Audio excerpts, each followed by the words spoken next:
know that it is only because of the bravery and the heroism of these Palestinian journalists, as well as the bravery of journalists working in dominant media organizations here in the global north who have rather been fired or quit rather than acquiesce to the dominant terms of the conversation, as well as those journalists working in independent media.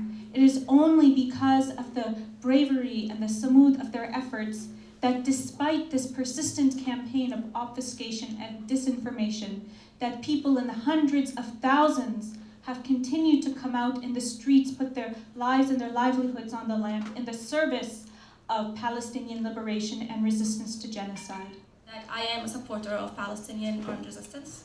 I know this makes a lot of people uncomfortable, even though if they feel that they do support armed resistance against Israel and against colonialism and against occupation, they can't say it because of the cancel culture we live in.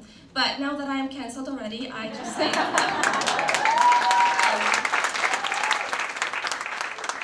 so the right to resist occupation is something granted to people in the UN Human Rights Charter of Rights. This is not something as demonized as it has been in Western media. I do want to say that I think it will take such a long time for mainstream Western media to acknowledge the right of resistance and not label it as terrorism. As we all know, the Irish Republic Army was always called a terrorist organization until they got liberation for their people. After that, it was removed.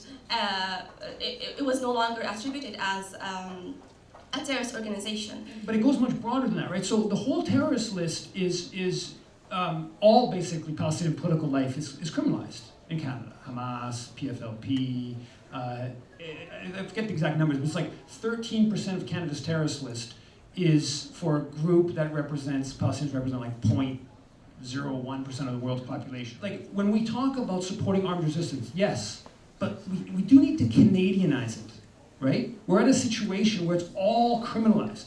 We need to be talking about this, well, first of all, getting rid of the terrorist list, but if we're not going to go that far, let's at least be like, how in the world could SAMI even be put on? How could this grassroots organization, how could these different support the IDF organizations, an endless stream of support the IDF organizations here in Toronto? None of them are on the terrorist list, or even some of them are still registered charities. They're being subsidized by taxpayers. You try to be independent, but the problem is to be independent, work on the left, you have to deal with other leftists. As being in leftist institutions, like they often inevitably collapse into infighting, and certainly in media there's so much pettiness and people jockeying for a very limited space. So it's hard, and so I don't have any advice except just do your best. Don't take anything personally. Don't make things about yourself. If you're a student journalist and there's so much intimidation that goes on, and of course the history of Jewish trauma is weaponized extensively to make people shut up, and just ignore that. Treat these people like the scumbags that they are. Don't be intimidated by them.